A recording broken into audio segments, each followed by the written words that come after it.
报道。鸡肉萎缩症 （SMA） 是一种神经肌肉退化性的疾病哦。病人落尾会因为无法度家己喘气过往。今年4月开始，健保嘛放任用药的给付。医师嘛提醒家长，这款病是造成红AIDS死亡率上悬的遗传性的疾病，就要量早来进行体检。出国佚佗会当世界走来走去，看起来都和一般人同款。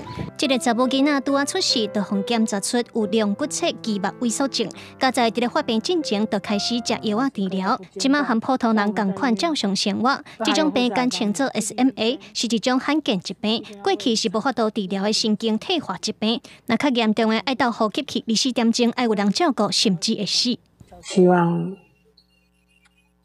未来这些小孩子可以在爸爸妈妈身边好好的长大。很希望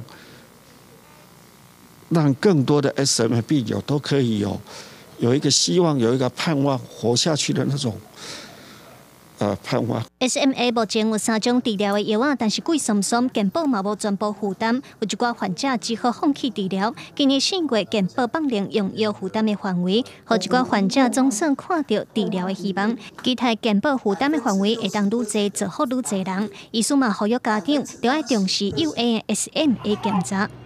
这个筛检率从2017年9成7，已经掉到7成。健保跟药厂的争取，那药费已经降到接近600万。那不过我想，1年600万的药费，对任何一个家庭都是非常沉重的负担。医生指出，在财政稳准的情形下，当然嘛正希望健保会当专业负担 SMA 药品的费用，因为这药啊确实会当明显改善症状，唔但会当帮助患者嘛连带减轻家庭的负担。记者综合报道。